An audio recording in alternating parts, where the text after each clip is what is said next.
reform program, and I commend this bill to the House. I understand the next call is a split call. Darian Fenton, 5 minutes. Thank you, Mr Chair. Mr Speaker, thank you very much. It's a pleasure to rise and speak in the second reading of the Health and Safety Pike River Implementation Bill. And in my 5 minutes, I just wanted to address the three issues that the Labour Party continues to have concern about. In doing so, I want to acknowledge the work of the Select Committee, the work, and in particular the families of Pike River, and observe, of course, what's happening in Greymouth at Pike River at the moment. But we do continue to be disappointed, Mr Speaker, about the makeup of WorkSafe New Zealand's board. The agency, remember that this WorkSafe agency is not just for Pike River mines or mining generally. It's actually setting, WorkSafe will become the agency that is responsible for all health and safety throughout New Zealand. So there is more legislation to come in the future, apparently going to be introduced by the end of the year, which will cover health and safety for all workers. So WorkSafe is a completely new agency that will have responsibility for every worker's health and safety, not just those who work in mines, underground mines. So the issue about the board members was canvassed at length in the Select Committee, and what I found very interesting, Mr Speaker, is that the National Party members could not seem to get their head around the understanding or around what tripartite means, which in fact is the recommendation of WorkSafe New Zealand, that the board be tripartite. Tripartite means made up of representatives of employers, representatives of unions, and representatives of government. That's what it means. And they could not get their head around that, and they're enormously suspicious about it.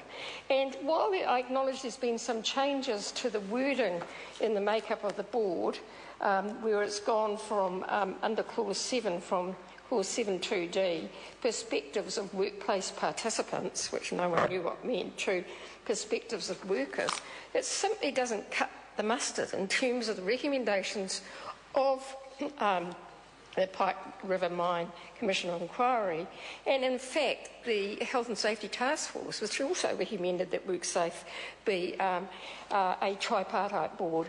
So, you know, we don't understand why the government is ignoring the task force recommendation, and, you know, it's not a good place to start.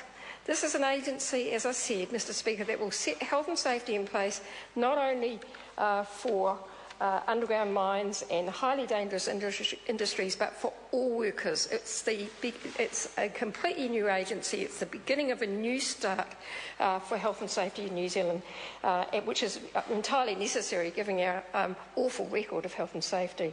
So it's a bad start, actually, and it's a real shame, and I understand that my colleague Andrew Little will be moving an amendment during the committee stages of this to see if we can get it right. Because, I mean, for goodness sake, let's get it right. Let's get it, you know, because we all know this has to be done. Let's do it right, and let's not be ideological about opposing the idea that you could actually have representatives of unions and employers and government on a board. The second issue, Mr Speaker, is about WorkSafe New Zealand's powers and functions. And again, while they're kind of similar to the recommendations of the Royal Commission and the task force, they are not the same, and there are real issues about that, and we don't understand why we went to the trouble of having a Royal Commission of Inquiry and a health and safety task force, and then we ignore the recommendations, all the work that went into that. And finally, Mr Speaker, our other concern is the scope of this legislation, the fact that it started out having wide application, it started out including quarrying and some types of tunnelling, and that we believe that was appropriate, but along the way what's happened is the scope has been narrowed, so it now only applies to underground mines, and that is significant. I think that has significantly undermined this legislation, and again, Mr Speaker, we'll be putting forward some amendments during the committee stages, because, as I said before about all of these things, let's get it right. Let's do this properly. We're all committed to it. We all believe that this has to be done. Let's get it right. Let's fix this up. Let's follow the task force recommendations. I call Denise Roach. I rise to take the call for the Greens on their health and safety